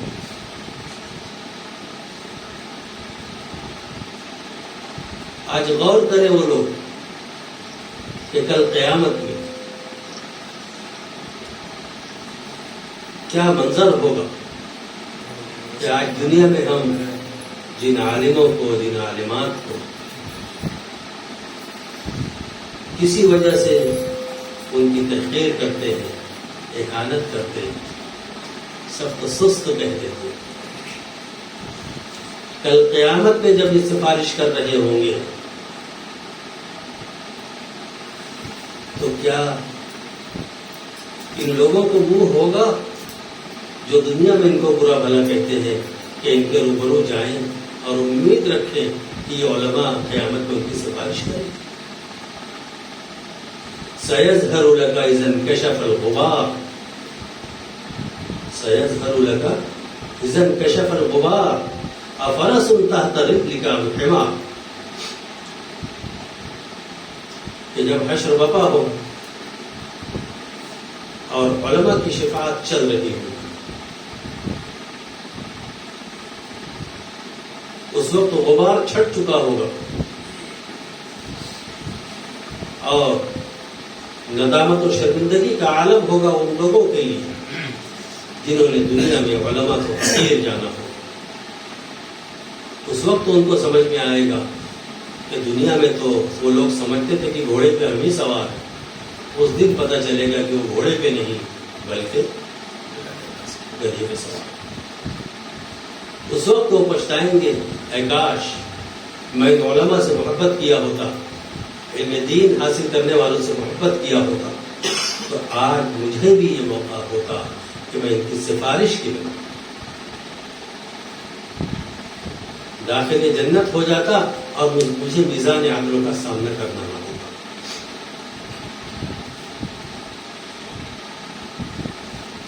یہ علماء وارثین انبیاء ہیں۔ حضرت امام بخاری رحمۃ اللہ علیہ نے کتاب العلم میں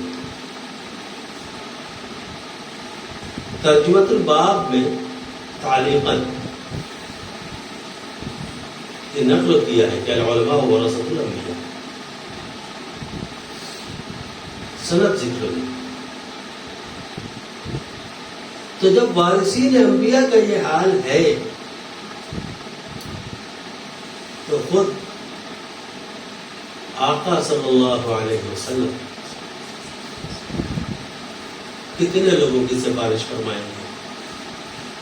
وہ 70,000 اور پھر ان میں سے ہر ایک 70,000 وہ اپنی جگہ، علماء کی شفاعت اپنی جگہ، اور یہ جو علماء کے مورث اعلیٰ ہیں یہ مزید کتنے لوگوں کی شفاعت فرمائیں گے؟ حفاظ کرام وہ اپنے خاندان والوں کی شفاعت کریں۔ اب ان باتوں کو دیکھ لیجئے تو سمجھ میں آئے گا کہ ایک بڑی تعداد ہوگی جو ہمارے تصور سے ماورا ہے۔ اہل ایمان کی ایسی ہوگی جو بلا حساب کتاب جنت میں جائے۔ اور سنیے، وہ جو 70,000 بلا حساب کتاب جنت میں جائیں گے اور ان میں سے ہر فرد جو 70,000 کی شفاعت کرے گا، ان کے اوصاف کیا؟ اللہ کے نبی سے پوچھا۔ اللہ کے نبی صلی اللہ علیہ وسلم نے فرمایا کہ یہ وہ لوگ ہوں گے جو دنیا میں بدفعلی بری فعال لے لیا کرتے ہیں۔ جیسے ہم لوگ کہتے تھے کہ آج صبح صبح فلاں کا منہ دیکھ لیا، میرا یہ نقصان ہو، یہ بدفعلی۔ تو ایسے ایمان والے جو کسی سے بدفعلی نہ لے، وہ چاہے انسان ہو، حیوان ہو یا کوئی جماعت۔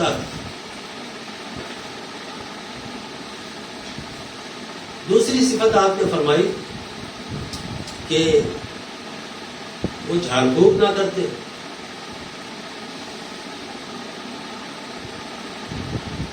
تیسری بات آپ نے فرمائی کہ وہ معالجے کو مؤثر حقیقی نہ جانتے۔ مؤثر حقیقی اللہ کی ذات کو جانتے۔ کوئی مرض ہے، کوئی بیماری ہے، اس کا علاج ہوتا ہے۔ اس زمانے میں طریقہ علاج جو تھا وہ مختلف مقامات پہ داغ دے کر کیا جاتا تھا۔ لوہے کی چھری، لوہے کی سلاخ آگ میں سرخ کی جاتی تھی اور جسم کے کسی مقام پہ داغ لگا دیا جاتا اور اس سے وہ مرض چلا جاتا، ایسا سمجھا جاتا، کئی یہ کہلاتا۔ اللہ کے نبی صلی اللہ علیہ وسلم معراج پر جب تشریف لے گئے ہیں تو تمام فرشتوں نے آپ کو ہدایت دی کہ آپ اپنی امت کو پچھنے کے علاج کی ترغیب دیجیے۔ پچھنا لگانا، فصد کھولنا، جسے آج کے ماڈرن زمانے میں کپنگ کرنا ہے،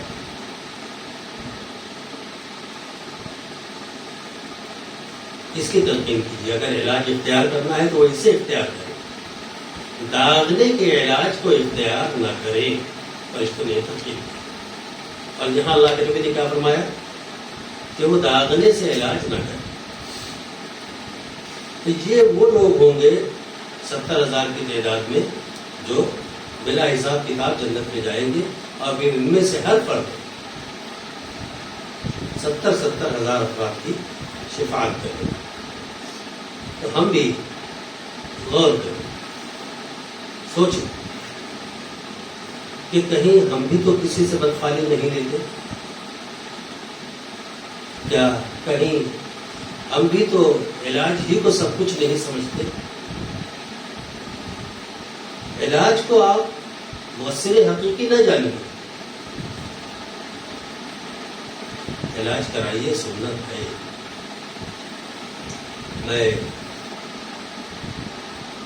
اپنی بہنوں سے، اپنی بچیوں سے یہ بات خاص طور سے کہوں گا کہ بہت زیادہ علاج معالجہ جو ہو اس سے بچیں۔ جہاں علاج معالجہ شدید ضرورت اختیار کر جائے، ٹھیک ہے پھر کیجیے۔ اللہ کے نبی صلی اللہ علیہ وسلم نے بھی پچھنا لگایا۔ بہت زیادہ ضرورت کے موقع تو اگر ہم لوگ ان خرابیوں سے اپنے آپ کو بچاتے ہیں اور لوگوں کو خیر کی طرف بلاتے ہیں، لوگوں کو امر بالمعروف منکر کی تلقین کرتے ہیں، تو خود ہمارا حال یہ ہوگا کہ ہم لوگوں کی شفاعت کریں گے، تو ظاہر سی بات ہے کہ ہماری شفاعت تو قبول ہو جائے گی۔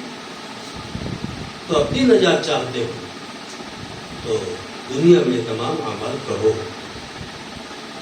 کر رہے ہیں اچھی بات ہے، یہ اللہ کا فضل ہے، اس پر اللہ کا شکر ادا کرے، اللہ سے توفیق مانگے کہ ان اعمال کی مزید توفیق اللہ تعالیٰ کو۔ عمل خیر کے مقبول ہونے کی علامت یہ ہے، کسی بھی عمل خیر کے مقبول ہونے کی علامت یہ ہے کہ اس کے بعد دوسرے عمل خیر کی توفیق ہوتی ہے۔ تو ہم دیکھیں کہ اگر ہم نے کوئی اچھا کام کیا ہے تو اس کے بعد پھر مزید کوئی اچھا کام ہم نے کیا یا نہیں، اگر کیا تو وہ عمل مقبول ہو گیا۔ اب یہ جو بعد والا عمل ہے یہ مقبول ہے یا نہیں، تو اس کے لیے تیسرا عمل ہونا چاہیے۔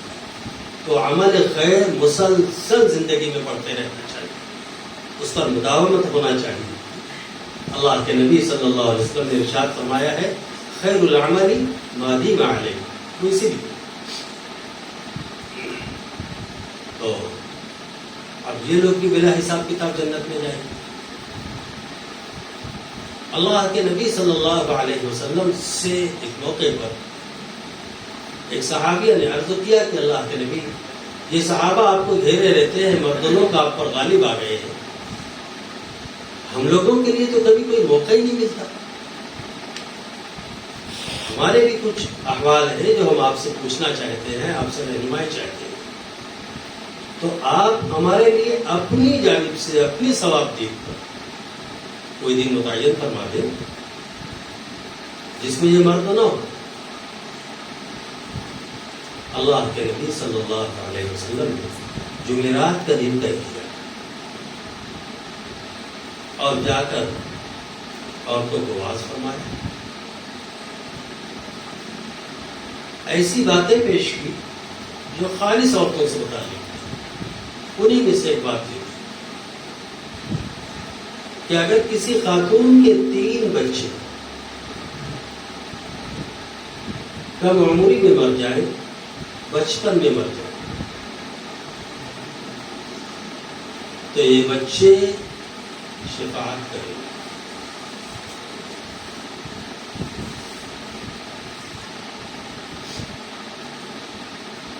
ایک صحابیہ نے تڑپ کر سوال کیا اللہ کے نبی، اگر کسی کے 2 ہی بچوں کا انتقال ہوا،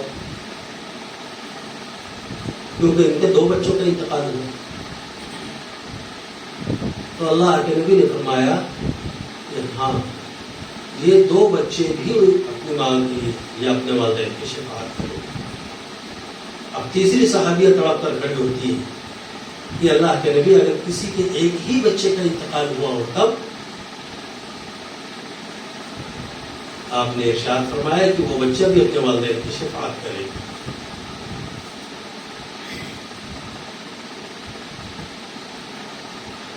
اب مزید کچھ صحابیات کے بچے ہیں،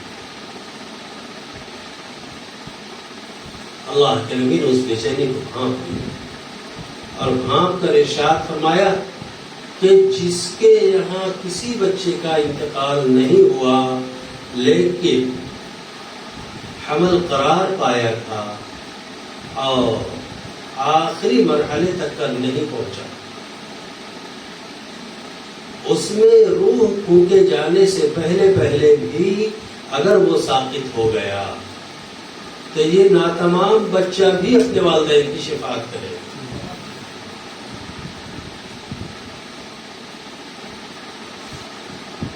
ہم لوگ غور کریں کہ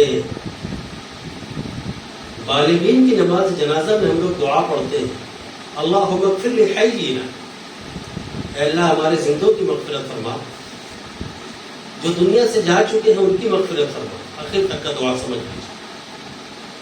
لیکن نابالغ بچہ ہو یا بچی، نابالغ کہہ رہا ہوں اب یہ نہیں کہ 1-2 سال کا ہی بچہ، لڑکا ہے 13, 14, 14.5 سال کی عمر کو پہنچ گیا اور انتقال کر گیا، یا اس بیچ میں کبھی بھی اس کا انتقال ہو گیا، بچہ۔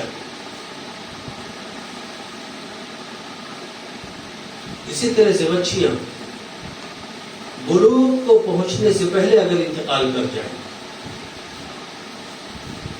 یہ بھی اپنے والدین کی شفاعت کریں گے، اس لیے کہ جس حدیث میں یہ بات ہے کہ بچے انتقال کر جائیں تو وہ اپنے والدین کی شفاعت کریں گے۔ تو اسی واقعے میں ایک روایت حضرت ابو ہریرہ سے بھی منقول ہے، تو انہوں نے صغر کی قید جو ہے، بچپنا جو ہے، یہ بلوغ سے پہلے تک کا بتایا ہے کہ لم یبلغ الحنث، یہ کرتا۔ اب ظاہر سی بات ہے کہ بہت سارے لوگ جنت میں بلا حساب کتاب محض اللہ کے فضل سے انبیاء و علماء کی شفاعت پر، وارثین انبیاء کی شفاعت پر، اپنی اولاد کی شفاعت پر، حفاظ کرام کی شفاعت پر بلا حساب کتاب جنت میں چلے۔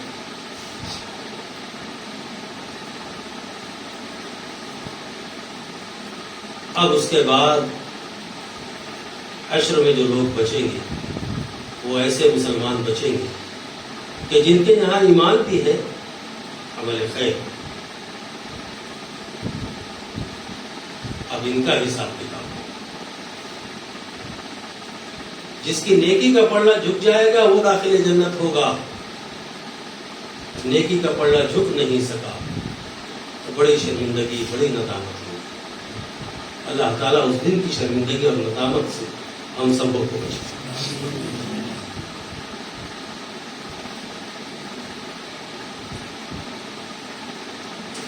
اس دن کوئی کسی کو ایک نیکی دینے کا روادار نہیں ہے.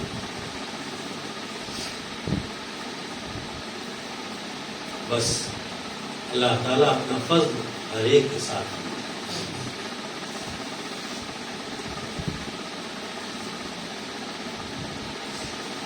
اب یہ جو بات کہی گئی کہ ان اعمال بنی آدم وقولهم یوزن، اس پر جو ہے اعتراض کر دیا وہی فرقہ باطلہ ہے. عمل کیسے تولا جائے گا؟ عمل تو کوئی ٹھوس چیز ہے ہی نہیں، اور کیسے تولا جائے گا؟ وہ تو ٹھوس چیز ہے ہی نہیں.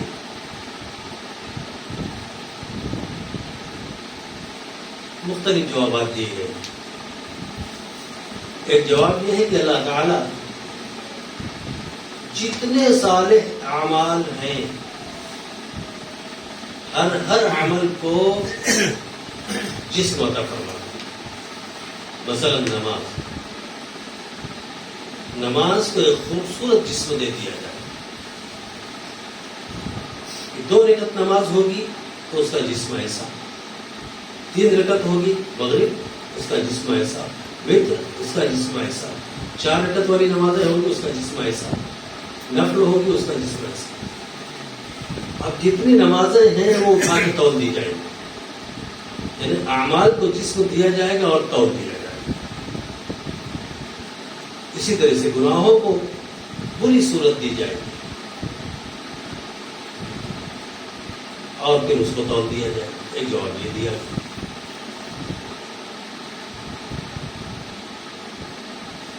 اور بھی جوابات.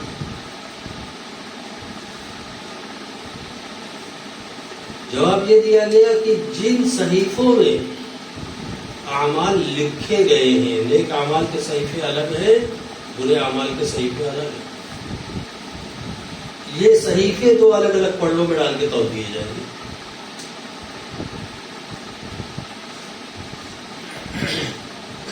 اب نیکی کا پلڑا بھاری ہو جائے گا. نیکی کے پلڑے میں رکھے جانے والے اعمال صالحہ کے صحائف یہ وزنی ہو جائیں گے تو اس طرح سے فیصلہ ہو جائے گا. یعنی یہاں صحائف کا تولا جائے. اب صحائف کا تولا جانا یہ بھی حدیث سے ثابت ہے. مثلا یہ کہ ایک شخص میزان عدل پر ہوگا، اپنے اعمال تولوا رہا ہوگا.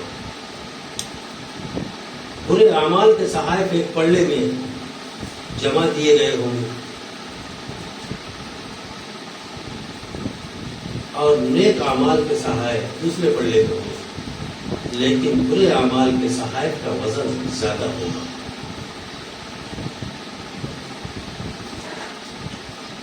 یہ شخص پریشان ہو. فرشتے کہیں گے ڈھونڈ کچھ نیکی اور ہے کیا؟ تو پریشان ہو، کہاں جاؤں کدھر جاؤں کسے آواز دوں، پریشان ہو. اللہ تبارک و تعالیٰ ایک فرشتے کو بلائیں گے اور اپنے پاس ایک معمولی سا پرزہ نکال کر اس کو دیں گے، جا میرا بندہ پریشان ہے.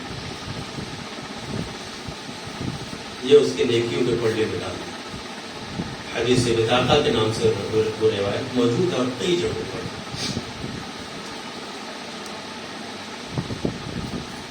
وہ فرشتہ آئے گا اور ایک جگہ یہ ہے کہ اسی انسان کو کہا جائے گا لے اسے لے جا کے تولوا.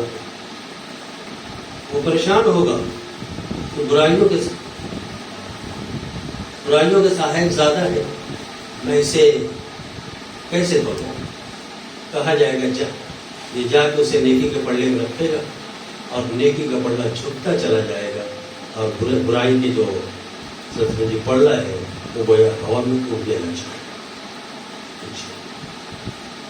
اور حدیث میں کہیں یہ ملتا ہے کہ خود عمل کرنے والے کو تولا جائے.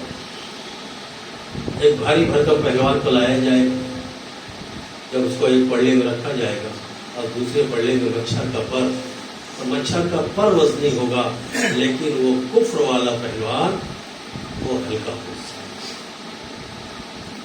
اللہ کے نبی صلی اللہ علیہ وسلم کی مجلس لگی ہوئی. حضرت عبداللہ ابن مسعود رضی اللہ عنہ جا رہے ہیں، باریک باریک پنڈلیاں. تہمت یہیں سے معلوم ہوتا ہے کہ تہمت کو اونچا رکھنا چاہیے، ٹکنا جو ہے ڈھکا ہوا نہیں ہونا چاہیے. حضرت عبداللہ ابن مسعود کی پنڈلیاں نظر آ رہی ہیں. باریک پنڈلیاں دیکھ کر صحابہ کو ہنسی آئی. اللہ کے نبی نے فرمایا کہ تم لوگ ابن مسعود کی باریک پنڈلیوں کو دیکھ کر آج ہنستے ہو، کل قیامت کے دن میزان عدل میں عبداللہ ابن مسعود کی یہ پنڈلیاں انتہائی وزنی ہیں. تو سب طرح کی باتیں ہیں. حدیث بطاقہ کو دیکھو تو صحائف تولے جائیں گے، اور اس حدیث کو دیکھیے تو عمل کرنے والا تولا جائے گا، اور ادھر مختلف اعمال کو جو جسم دیا جاتا ہے اسے دیکھو تو اس طرح سے طور ہوگا.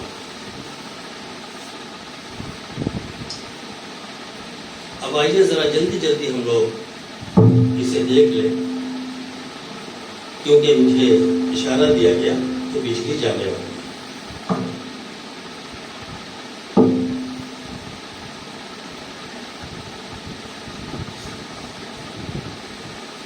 امام مجاہد فرماتے ہیں کہ القسطاس اور القسطاس یہ دو طرح سے پڑھا جاتا ہے. رومی زبان میں یہ عدل کے معنی میں. یہاں گویا امام مجاہد اشارہ کر رہے ہیں وَوَزِنُوا بِالْقِسْطَاسِ الْمُسْتَقِيمِ، جو قرآن پاک میں قسطاس بھی استعمال ہوا ہے اور قسط بھی استعمال ہوا ہے، اور یہ دونوں عدل کے معنی ہیں. تو اب اعتراض کرنے والے بس موقع ملنا چاہیے. بولے قرآن پاک میں کہا گیا ہے کہ اِنَّا أَنزَلْنَاهُ قُرْآنًا عَرَبِيًّا، یہ اس میں رومی زبان کا لفظ کیسے آیا؟ گویا قرآن کا وہ دعویٰ غلط. اب ایسے جاہلوں کو کیا کہیں؟ الفاظ کسی قوم کی، الفاظ کسی زبان کی جاگیر نہیں. ایک ہی لفظ مختلف زبانوں میں استعمال ہوتا ہے اور ایک ہی معنی میں استعمال ہوتا ہے. یہ جس کرسی پر میں بیٹھا ہوا ہوں، اردو زبان میں ہم کرسی کہتے ہیں، اور قرآن پاک کی مشہور آیت الکرسی، لفظ کرسی وہاں آیا ہوا ہے. فارسی زبان میں بھی لفظ کرسی ہے. تو اب یہ کہنا کہ قرآن پاک میں اردو کا لفظ کرسی آ گیا، ارے لفظ کرسی عربی بھی ہے، اردو بھی ہے، فارسی بھی ہے. اسی طرح سے قسطاس یہ رومی بھی ہے اور عربی بھی ہے. کوئی اعتراض کی بات نہیں. لیکن جن کو کھجلی ہوتی ہے بس وہ ہر وقت تو کھجاتے ہی رہتے ہیں. انہیں کتنا ہی سمجھاؤ، کتنا ہی بتلاؤ کہ اس سے تم کو یہ نقصان ہے، لیکن وہ نقصان نہیں ہے، وہ تو وقتی فائدہ دیکھتے ہیں، وقتی فائدہ دیکھتے ہیں اور کھجاتے ہی رہتے ہیں. ایسے ہی مفسرین کا حال ہے.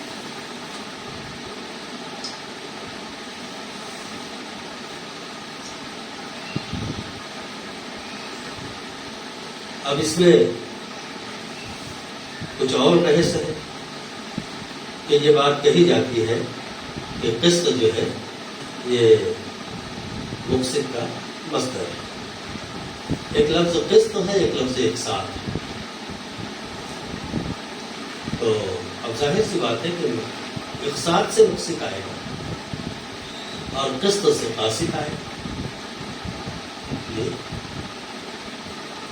تو اب جب اقساط سے مقصد آ رہا ہے تو قسط مصدر کیسے ہو؟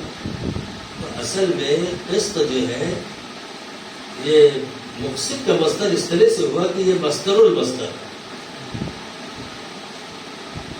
جب یہ مان لو تو پھر معاملہ ختم ہو جاتا ہے. اب اس کے اوپر میں بحث سے پرہیز کر رہا ہوں.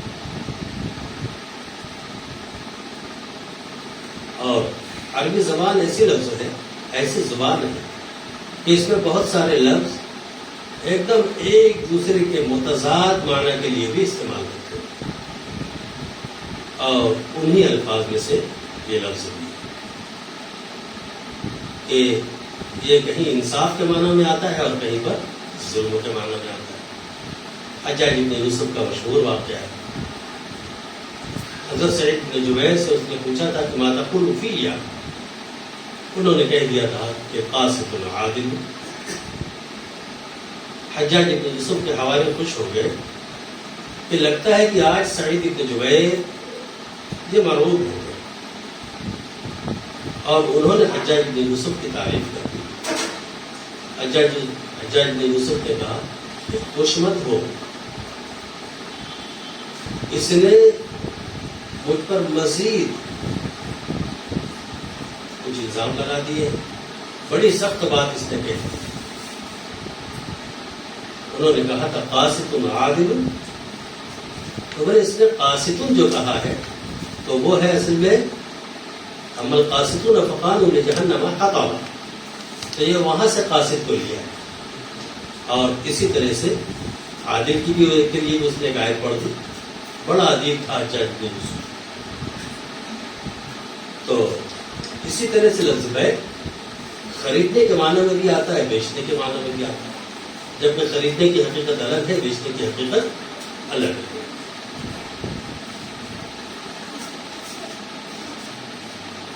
اس کے بعد حضرت امام بخاری رحمۃ اللہ علیہ فرماتے ہیں کہ ہم سے حدیث بیان کی احمد بن اشکاب نے، حمزہ پر فتحہ حمزہ پر کسرہ دونوں تھا.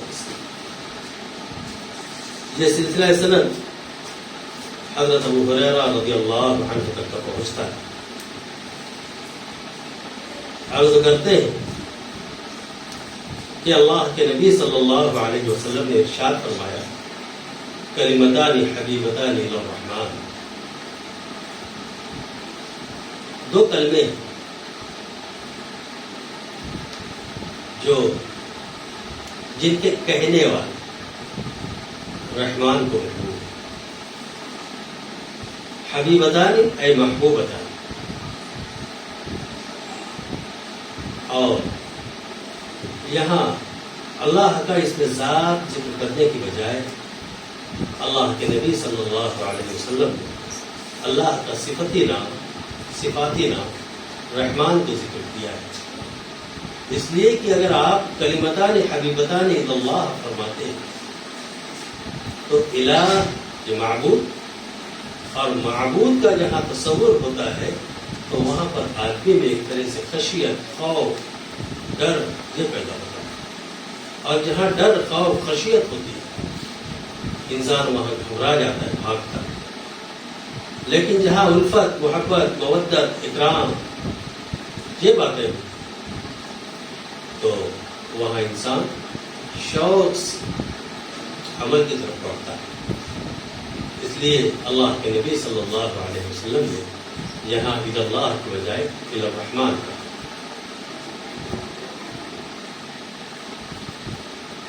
اور اس کے بعد یہ فرمایا کہ خفیفتان علی اللسان، یہ دونوں کلمے کہ ان کا کہنے والا جب اللہ کو محبوب ہے تو بہت مشکل سے زبان سے ادا ہوں گے ایسا نہیں، بلکہ زبان پر ہلکے. کبھی کبھی بچے بھی ہم سے کہتے ہیں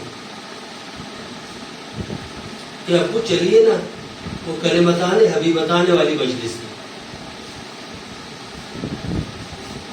اب یہ بچے کبھی ہماری اولاد ہوتی ہے، کبھی اولاد کی اولاد ہوتی ہے، ڈائریکٹ کہتے ہیں کہ اس مجلس میں چلیے نا، اس پروگرام میں چلیے نا جہاں پر کلمتان حبیبتان والی بات ہوتی ہے.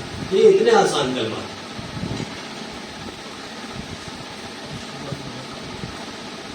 تو فرمایا گیا کہ وہ زبان پر انتہائی ہلکے، تو اب زبان پر ہلکے ہیں تو کہیں ایسا تو نہیں کہ اس کا فائدہ کم ہوگا؟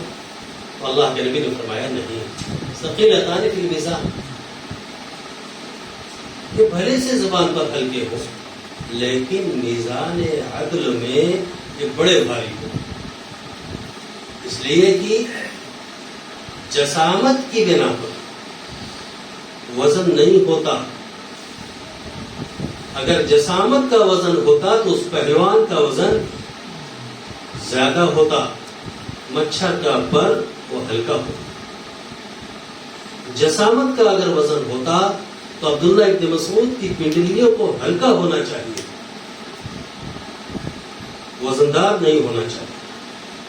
جسامت کا اگر وزن ہوتا تو وہ بطاقہ جو اللہ کی جانب سے نکال کر دیا جائے گا، جس میں اشہد ان لا الہ الا اللہ و اشہد ان محمد رسول اللہ لکھا ہوگا، وہ ایک معمولی سی پرچی وہ دفتروں پر بھاری نہیں ہوتی۔ اصل میں وزن جو ہوتا ہے یہ من جانب اللہ ہوتا ہے۔ وزن اللہ پیدا کرتے ہیں، اللہ جس چیز میں چاہے وزن ڈالتے، اللہ جس چیز کو چاہے اس کا وزن ختم کرتے۔ اللہ تعالیٰ وزن پیدا کرتے ہیں ایمان کی بنا پر، اللہ تعالیٰ وزن پیدا کرتے ہیں اخلاص کی بنا پر۔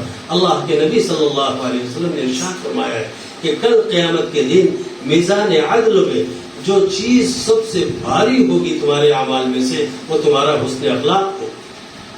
اس لیے بچیوں اپنے اندر حسن اخلاق پیدا کرو، بہنوں اپنے اندر حسن اخلاق پیدا کرو۔ کہیں ایسا نہ ہو کہ اللہ کے نبی صلی اللہ علیہ وسلم نے جو ارشاد فرمایا تھا کہ اریت النار ورأیت اکثر اہلها النساء، کہ مجھے جہنم دکھائی گئی اور میں نے دیکھا کہ جہنم میں عورتوں کی کثرت، کہیں وہ دن نہ ہو۔ صحابیات نے پوچھا کہ اللہ کے نبی اس کی وجہ کیا؟ تو اللہ کے نبی صلی اللہ علیہ وسلم نے ارشاد فرمایا یکفرن، عورتوں کی کثرت کی وجہ یہ ناشکری۔